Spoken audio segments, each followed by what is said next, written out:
Hola amigos, ¿cómo están? Vamos a desarrollar más de 100 preguntas de biología para ingresar a la universidad. Las preguntas reforzarán tu conocimiento para que afrontes con éxito el examen de admisión. Asimismo te invito a suscribirte a mi canal donde cada semana se suben nuevos videos de biología, tutoriales, exámenes resueltos, etc. Bueno, comencemos entonces con este super seminario de biología, más de 100 preguntas para ingresar a la universidad. Recuerda siempre tomar apuntes. A ver, pregunta número 1. Señale el organismo unicelular que presenta célula tipo procariota. A ver, los virus no son seres vivos. Los virus no son organismos. Son asociaciones supramoleculares que están por debajo de la célula. Por tal motivo, como la célula es la mínima unidad de vida y los virus son supramoléculas por debajo de la célula, entonces los virus no son seres vivos. ¿Está bien? Pero a pesar de ello, los virus pueden causar enfermedades. Las amebas son organismos unicelulares, pero sin embargo son eucariotas, y aquí te dicen procariota. Recuerda que una procariota carece de núcleo. Las algas son organismos unicelulares, pero también hay algas multicelulares. Por ejemplo, las algas unicelulares son las diatomeas, que contienen sílice en su pared, mientras que las algas multicelulares son, por ejemplo, las algas pardas, que miden 60 metros. Son gigantes. Pero todas ellas son eucariotas. ¿Está bien? Recuerda que dentro de las algas tenemos también a las algas verdes, llamadas clorofitas, que son los ancestros de las plantas actuales. Las levaduras son hongos unicelulares. Sin embargo, estas son eucariotas. Finalmente, las cianofitas son organismos unicelulares procariotas. Carecen de núcleo. Son las famosas cianobacterias. ¿Está bien? Cianobacterias, o también llamadas algas verdes azuladas, pero no son algas, ojo. Entonces la clave es la E. Fíjate en la siguiente imagen microscópica. Las bacterias, como la cianobacteria o cianofita, se miden en micrómetros, mientras que los virus se miden en nanómetros. Por tal motivo, los virus son más pequeños que las bacterias. Aquí tenemos a una cianofita. La característica de las cianobacterias o cianofitas es que son bacterias que pueden hacer fotosíntesis, ya que contienen aquí una laminilla fotosintética que tiene la función muy parecida al cloroplasto de las plantas. Con ello pueden eliminar oxígeno al medio ambiente. Tú recordarás que durante la atmósfera primitiva, la atmósfera era reductora, no contenía oxígeno. Por tal motivo, no había capa de ozono. De esa manera, los rayos ultravioleta ingresaban a la Tierra y mataban a todo ser viviente. Las cianofitas fueron los primeros seres vivos en producir oxígeno. Ese oxígeno fue la atmósfera, interactuó con los rayos ultravioleta y se convirtió a ozono. Luego el ozono ascendió hacia la ozonosfera y pues formó la capa de ozono. Y de esa forma los rayos ultravioleta ya no podían ingresar a la Tierra, haciendo que la vida pasara del mar a la Tierra y se diversificaba los seres vivos. ¿Está bien? Entonces, estos fueron los primeros organismos en eliminar oxígeno al medio ambiente. Son procariotas ya que carecen de núcleo. ¿Está bien? Siguiente pregunta. ¿Cuál de las siguientes estructuras está presente en una célula tipo procariota? A ver, como dijimos, las procariotas carecen de núcleo. ¿Está bien? Sí tienen ADN. Importante, sí tienen ADN, pero no tienen núcleo. Tienen una región denominada nucleoide, que no es núcleo. ¿Está bien? A ver. La alternativa dice lo siguiente. Presentan ribosoma 80S falso. Los ribosomas de las procariotas son 70S. Está bien, 70 es. La B dice lo siguiente: pared celular de celulosa, falso. Las procariotas sí presentan pared celular, sin embargo no es de celulosa, es de mureína, también llamado péptidoglucano. ¿Está bien? Pero recuerda también que hay procariotas del tipo Archaeobacteria y Eubacteria. Las eubacterias presentan mureína, mientras que las arqueobacterias presentan pseudomureína. ¿Está bien? Pero tanto eubacteria como arqueobacteria son procariotas, es decir, carecen de núcleo. La C dice núcleo falso. Las procariotas no presentan núcleo, presentan nucleoide. ADN circular y único, eso es verdadero. Las procariotas se caracterizan porque tienen un único ADN de forma circular. ¿Está bien? Sistema de endomembrana falso, ¿no? Las procariotas no presentan aparato de Golgi, no presentan retículo endoplasmático, ¿cierto? No presentan tampoco carioteca, entonces no presentan un sistema de endomembranas falso. Recuerda que el sistema de endomembranas son tres: el retículo endoplasmático, liso y rugoso, el aparato de Golgi y la carioteca, o también llamado envoltura nuclear. Entonces la clave es la D. Aquí está, fíjate, por ejemplo aquí esto es una célula eucariota. Aquí está el núcleo, presenta carioteca o también llamado envoltura nuclear, que está protegiendo al ADN. Tenemos también aquí el nucleolo que forma ribosomas. Por aquí tenemos al retículo endoplasmático rugoso que presenta ribosomas en su superficie. El retículo endoplasmático liso, está bien, que se encarga de la detoxificación celular y también de la formación de lípidos, es decir, la lipogénesis. Tenemos mitocondria, centriolo, vacuola, lisosomas, citoesqueleto, etc. ¿Está bien? Entonces las células eucariotas son muy complejas, son más evolucionadas que las procariotas. Siguiente pregunta. La teoría celular fue propuesta por... Singer y Nicholson establecieron el modelo de mosaico fluido de la membrana celular. ¿Están bien? Recuérdalo. Modelo de mosaico fluido, Singer y Nicholson. Anton Leeuwenhoek fue el que observó por primera vez a unos organismos unicelulares. Él creó un microscopio y en una gota de agua pudo observar a unos pequeños microorganismos, al cual llamó animáculos. A Leeuwenhoek se le conoce como el padre de la protozoología o también padre de la microbiología. Micro, pequeño, bio, vida, logía, estudio. ¿Está bien? Watson y Crick, ¿está bien? Watson y Crick fueron los que propusieron el modelo del ADN bicatenario antiparalelo. ¿Está bien? Robert Hooke fue el primero en observar las células en una lámina de corcho. Él observó con un microscopio que él mismo fabricó unas rejillas, unas celdas, a cual llamó células. ¿Está bien? Recuerda que Antoine Leeuwenhoek fue contemporáneo con Robert Hooke. Él observó las células y él pues a los microorganismos que se movían ahí. Finalmente, Schleiden y Schwann fueron los que propusieron la teoría celular. Sin embargo, aquí agrégale también Virchow. ¿Está bien? Virchow. Entonces la clave es la C de casa. Entonces, la teoría celular involucra a Matthias Schleiden, quien dijo lo siguiente, que toda planta está formado por células. Theodor Schwann dijo que todo animal está formado por células. Y Rudolf Virchow dijo que toda célula proviene de una célula preexistente.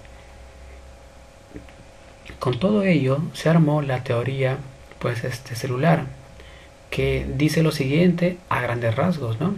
Que la unidad mínima fisiológica es la célula, que una célula proviene de otra célula y que la unidad genética de la vida está en la célula. ¿Está bien? Siguiente pregunta. A diferencia de las células procariotas, los eucariotas presentan. Te preguntan qué presentan los eucariotas.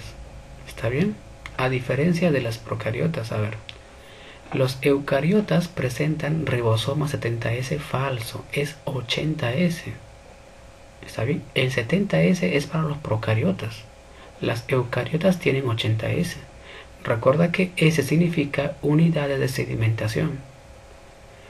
Nucleoide falso, ¿no? Las eucariotas presentan núcleo, no nucleoide. Mesosoma. El mesosoma es la membrana interna de las procariotas. ¿Está bien? Falso. Citoesqueleto es verdad. Las eucariotas presentan citoesqueleto, que vendría a ser el esqueleto de la célula. Mureína falso, ¿no? Las eucariotas presentan pared celular, eso es verdad. Por ejemplo, las plantas. Las plantas presentan pared celular, pero de celulosa. Los hongos de quitina. Pero sin embargo, las procariotas tienen mureína. Entonces, las eucariotas tienen mureína, falso.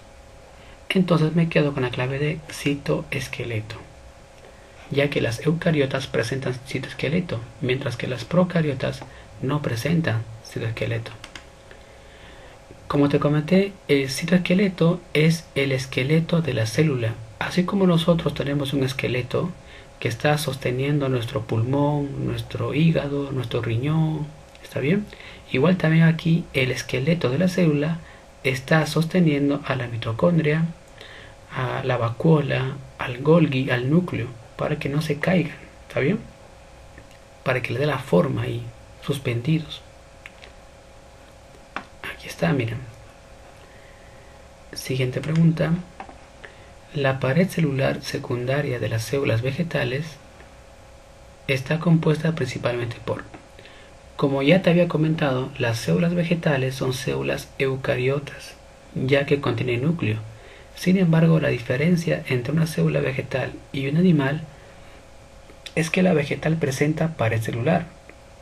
Y te preguntan de qué está conformado esa pared celular.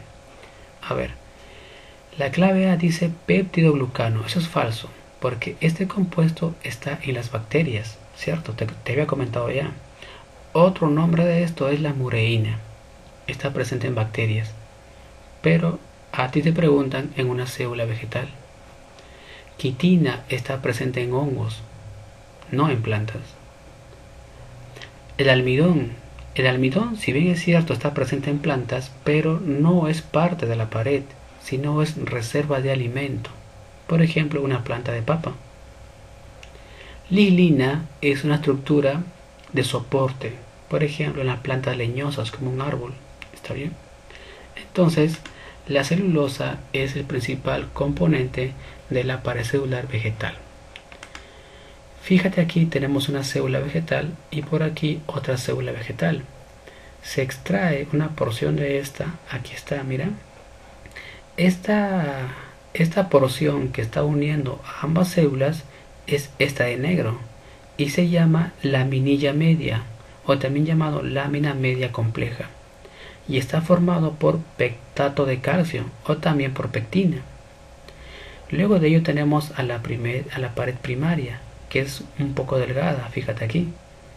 Luego tenemos a la pared secundaria, que es bien gruesa, y la pared secundaria a su vez se divide en tres capas: capa C1, capa C2 y capa S3. Y todo esto está formado por celulosa. Entonces, la pared secundaria de las células vegetales formada por celulosa. ¿Está bien? Fíjate aquí, mira, nuevamente aquí en el medio está la lámina media que contiene pectatos, ¿cierto?, de calcio o también pectina, y pues se encarga de unir a las dos células vegetales.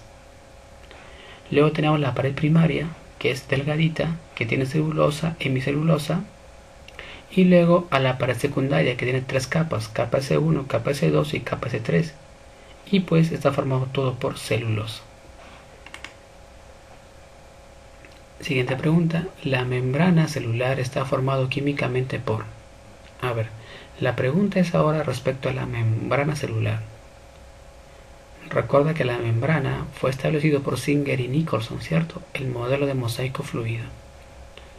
A ver, la clave es la D, ¿cierto? 1, 2, 3 y 4. A ver, la membrana presenta fosfolípidos, eso es verdad. El fosfolípido está aquí, mira, ve, esta cabecita y las colitas conforman el fosfolípido. El fosfolípido es anfipático, ya que la cabecita es hidrofílica y las colitas son hidrofóbicas. Hidrofílica significa que tiene afinidad por el agua, puede estar en contacto con el agua. Pero la colita es hidrofóbica, es decir, no puede estar en contacto con el agua, no le gusta el agua. Entonces sí hay fosfolípido en la membrana. Hay glucolípidos, ¿verdad? Mira, ven. Acá tenemos a un glucolípido, que sería un glúcido junto con un lípido. Presenta proteínas, eso es cierto. Aquí tenemos proteínas integrales que están atravesando la doble capa de fosfolípidos y también proteínas periféricas que se encuentran en la periferia interna o la periferia externa. Presenta esteroides, también es cierto. Aquí tenemos el colesterol. El colesterol es un esteroide, fíjate. Pero obviamente ya sabes que el colesterol está presente en células animales, no en vegetales. En vegetales tenemos al ergosterol. ¿Está bien? Muy bien, entonces todo esto está presente pues en la membrana celular. Por lo tanto la clave es D. Recuerda que es una doble capa de fosfolípidos con proteínas pues en su superficie o atravesándola. Por tal motivo se dice que la naturaleza de la membrana es lipoproteica, de lípidos y proteínas. Siguiente pregunta. La glucosa ingresa al interior de la célula por transporte tipo. A ver. Transporte tipo difusión facilitada. ¿Está bien? A ver. Cuando un compuesto atraviesa libremente la membrana, se denomina difusión simple. Si el compuesto usa una proteína de canal, entonces está siendo facilitada su transporte. Por lo tanto, se denomina difusión facilitada, ya que la proteína está facilitando el transporte. En ambos casos, el transporte ocurre a favor de la gradiente, por lo tanto, es tipo transporte pasivo, que significa que no hay gasto de energía, no hay gasto de ATP. Sin embargo, cuando el movimiento es en contra de la gradiente, se usan las bombas. Y usar bombas implica usar energía. Y el transporte ahora se llama transporte activo. Ejemplo, la bomba de sodio y potasio. ¿Está bien?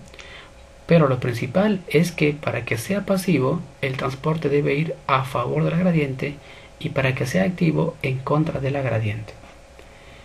Los compuestos que ingresan por difusión simple, por ejemplo, son el CO2 y el oxígeno, y también el agua mediante ósmosis. Los compuestos que ingresan por difusión facilitada es la glucosa. La glucosa usa un canal para poder atravesar, pero no gasta energía. Por lo tanto, es transporte pasivo. Mientras que los iones sodio y potasio suelen usar la bomba sodio y potasio mediante transporte activo, donde se gasta energía. ¿Está bien? Muy bien. Siguiente pregunta. La estructura presente en tejidos vegetales formado por pectato de calcio y magnesio se denomina. Ya te había comentado que los que presentan pectato de calcio era la laminilla media, ¿cierto? Lámina media, laminilla media o también lámina media compleja, cuya función principal es unir a las dos células vegetales. ¿Está bien? El desmosoma son los canales de comunicación entre células animales. El plasmodesmo son los canales de comunicación entre células vegetales. El apoplasto es una vía de transporte de agua. Fíjate en la siguiente imagen. Aquí tenemos un corte transversal. Aquí está la raíz de la planta. Aquí está el pelo radicular. Por aquí está ingresando el agua. Cuando el agua ingresa, es absorbida por la raíz, se dirige por la pared celular. Mira aquí, por la pared. No está atravesando la célula vegetal. Entonces, esta vía se denomina vía apoplasto. La otra posibilidad es que el agua ingrese y atraviese a la célula. Mira aquí. Acá está una célula, acá está otra célula, aquí está otra célula vegetal. y están siendo atravesadas por el agua a través de los canales de comunicación. Los canales de comunicación, ¿cómo se llamaban? Plasmodesmos, ¿cierto? Entonces, cuando esta vía atraviesa la célula, se denomina vía simplasto, ¿correcto? Entonces, dos vías que el agua usa para poder ser absorbido con la raíz.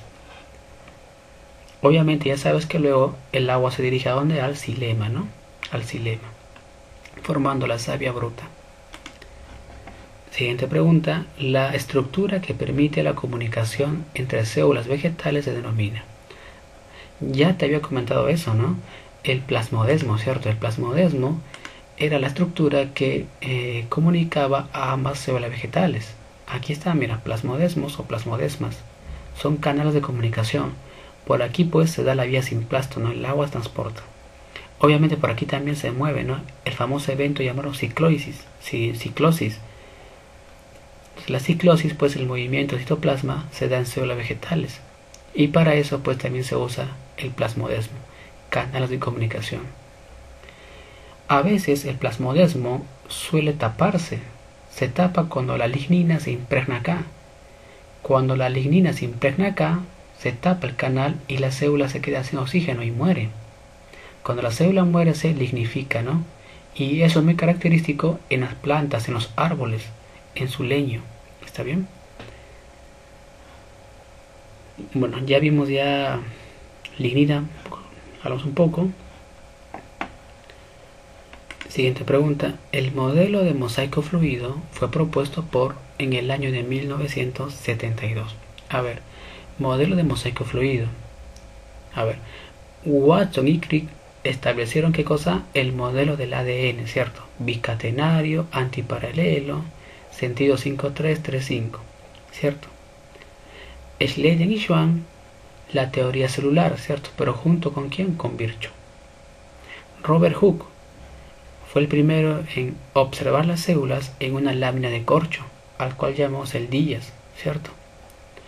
Robert Brown fue el que descubrió el núcleo celular y también el movimiento browniano.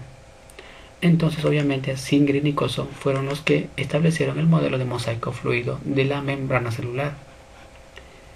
Como te comenté, Robert Brown fue el que descubrió el núcleo celular y también propuso la teoría del movimiento browniano, que significa un movimiento aleatorio. Para entender el movimiento browniano, imagínate que estás soltando una gota de tinta en un vaso con agua. Al caer la tinta en el vaso con agua, esta genera un movimiento caótico, ¿cierto? Se dispersa. Entonces, cuando un cuerpo cae en una solución líquida, esta interactúa con las moléculas de dicha solución, generando pues un movimiento caótico o un movimiento aleatorio. A eso se denomina movimiento browniano. ¿Está bien? Entonces aquí está la tinta que se está moviendo, ¿no? Por la colisión con las demás partículas del agua. Siguiente pregunta. Indique qué tipo de transporte permite la salida de iones sodio. Ya habíamos hablado de eso, que el sodio y potasio usan la bomba de sodio y potasio, ¿no? Mediante el transporte activo por bombas. Entonces fíjate en la siguiente imagen. Recuerda, el transporte por bombas es activo, ya que usa ATP.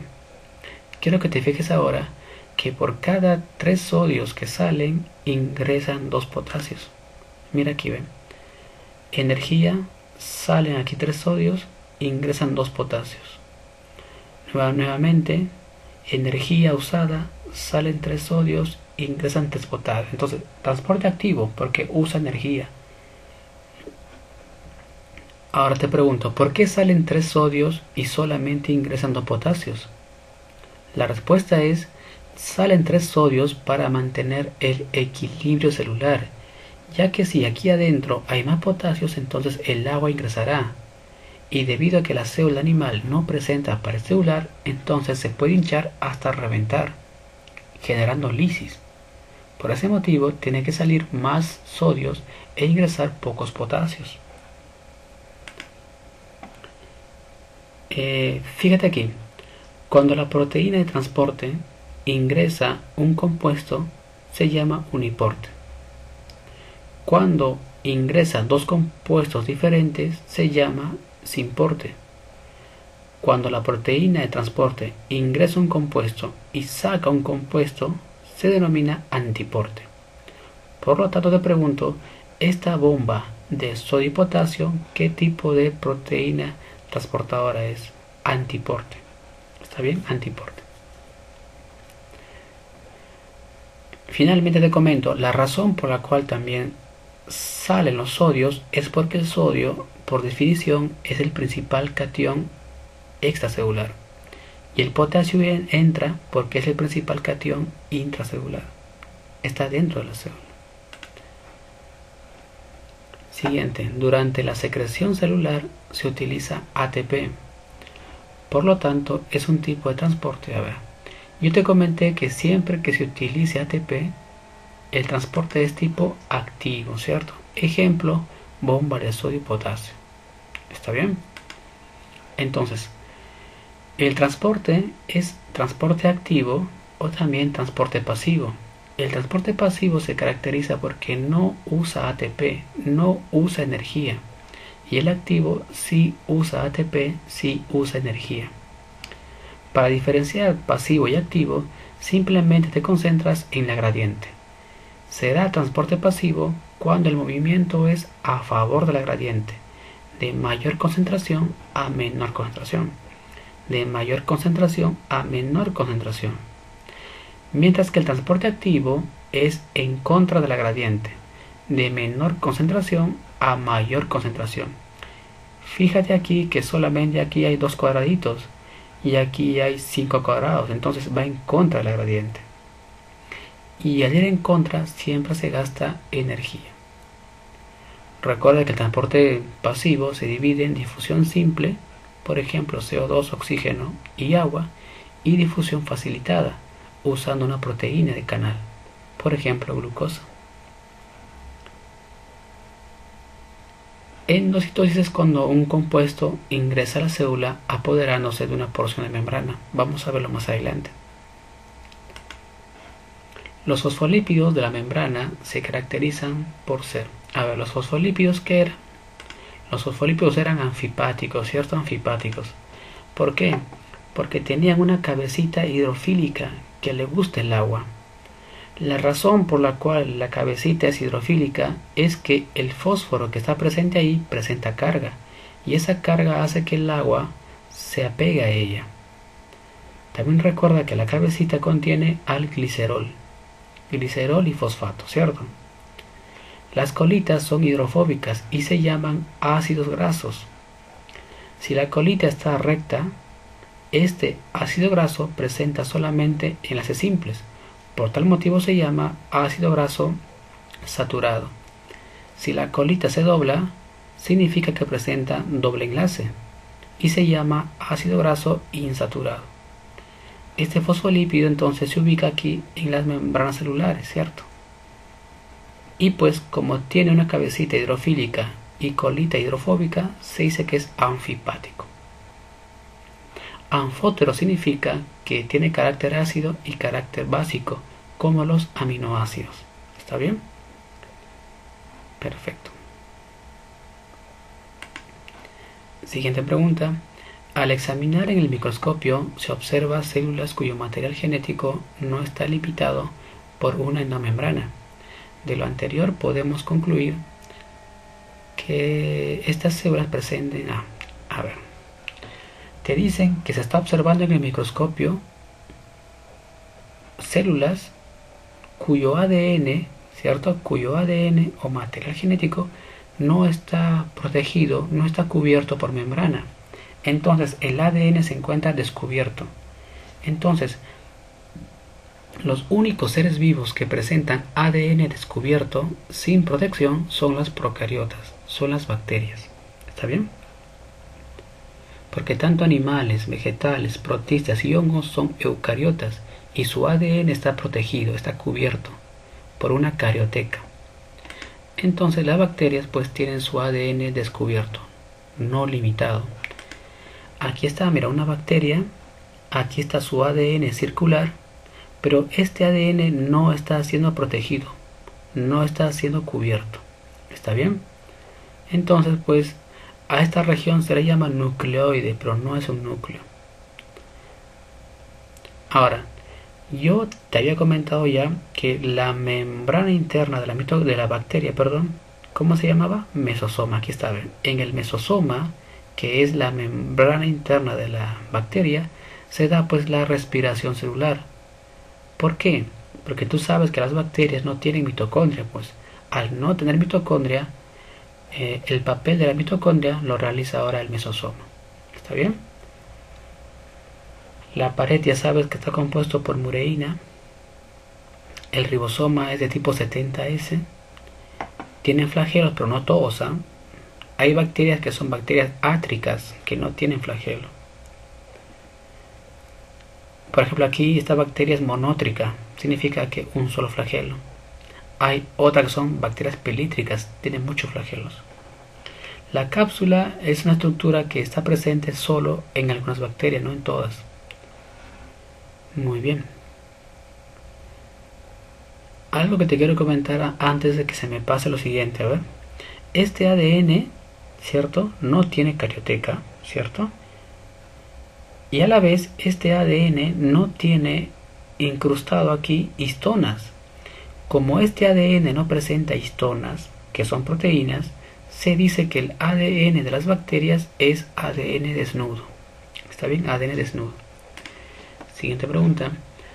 La zona glucídica, o sea glúcidos, de las membranas de animales y protozoos, compuesta principalmente de oligosacáridos y péptidos que participan en el reconocimiento celular y en el proceso inmunitario, se denomina. A ver, el famoso glucocálix, ¿cierto? Mira aquí tenemos la membrana celular, ¿cierto? Ojo, el glucocálix está presente solamente en animales y en protozoarios. No está en plantas. Las plantas no tienen glucocálix. Entonces, por aquí tenemos la membrana celular, ¿correcto? Y aquí en la membrana externa tenemos un conjunto de oligosacáridos. ¿Está bien? Oligosacáridos. Y esto me forman el glucocálix, que te sirve para el reconocimiento celular. Entonces, por aquí se acerca un virus, por aquí se acerca una bacteria. Entonces, el glucocálix reconoce al virus, reconoce a la bacteria y le dice pues que estos no son compatibles. Entonces los desecha, ¿no? Los rechaza.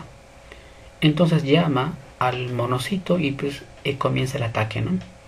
Pero si por aquí viene una hormona, entonces coincide el glucocálix, entonces le permite el ingreso a la célula. ¿Está bien? Entonces, el glucocálix es muy importante para el reconocimiento celular. También se dice por eso que al momento de hacer trasplante de riñones, el trasplante debe venir pues de un pariente cercano, de tu hijo o de tu papá, ¿no? Ya que existirá una mayor posibilidad de reconocimiento celular. ¿Por qué crees que de repente tú juntas el óvulo de un chimpancé y el espermatozoide de una gallina y ambos no se pueden fecundar? Ya que el glucocálix no es compatible, ¿me entiendes? ¿Correcto? Y aparte pues muchas cosas más, ¿no? Muy bien. Siguiente pregunta.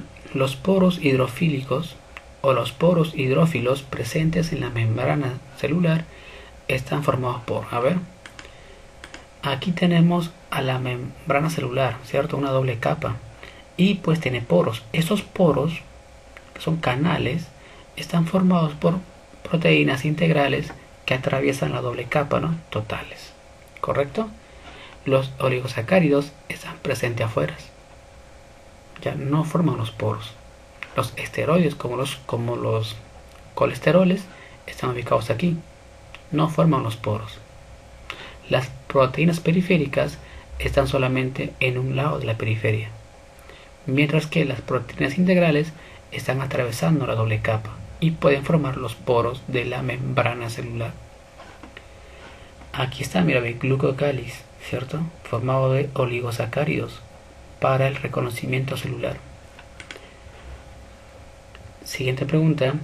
La membrana celular es una estructura formada por dos capas de fosfolípidos asociados a proteínas glucolípidos.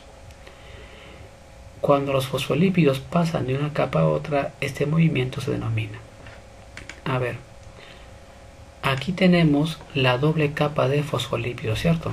Aquí está, mira, dos capas de fosfolípidos, una capa exterior y una capa interior, formado por fosfolípidos y por proteínas. Ya sabes, ya proteínas periféricas en un lado e integrales que atraviesan toda la doble capa. Entonces, tú sabes que el modelo, ¿cómo se llama? Modelo de mosaico fluido, ¿cierto? Y es fluido porque justamente Singer y Nicholson dijeron que esta membrana es fluida. Aquí hay fluidez. Y la fluidez está, por ejemplo, representado en el caso de los fosfolípidos. Si el fosfolípido comienza a girar sobre su propio eje, se denomina rotación. Si el fosfolípido intercambia de posición con otro fosfolípido, se llama movimiento lateral. Si el fosfolípido intercambia posición o se dirige hacia la otra capa de abajo, a ese movimiento se le llama flip-flop. ¿Está bien? Recuerda también que la fluidez de la membrana es muy importante por la longitud de los ácidos grasos. Si los ácidos grasos son mucho más largos, la fluidez disminuye, pero aumenta la estabilidad. Cuando los ácidos grasos son más largos, aumenta la fuerza de Van der Waals y eso hace pues que la fluidez disminuya, como te comenté, pero aumenta la estabilidad. También si hay mucho colesterol, está bien, entonces la fluidez también disminuye, pero aumenta también la estabilidad. Siguiente pregunta. Cuando la membrana celular se lesiona debido a agentes externos, se forman algunos compuestos derivados de ácidos grasos presentes en las colas de los fosfolípidos. Uno de los más importantes derivados que participa en el mecanismo inflamatorio se denomina, esa pregunta es directa, las famosas prostaglandinas, ¿cierto? Aquí está, mira, los ácidos grasos, la doble capa, se genera aquí una lesión y pues a partir de ese fosfolípido, reacción en cadena, se forman las prostaglandinas. Bueno amigos, si te gustó el video, dale un me gusta y estaremos sacando más adelante las preguntas adicionales que faltan para llegar a las 100 preguntas de biología. Bueno, eso es todo, hasta la próxima.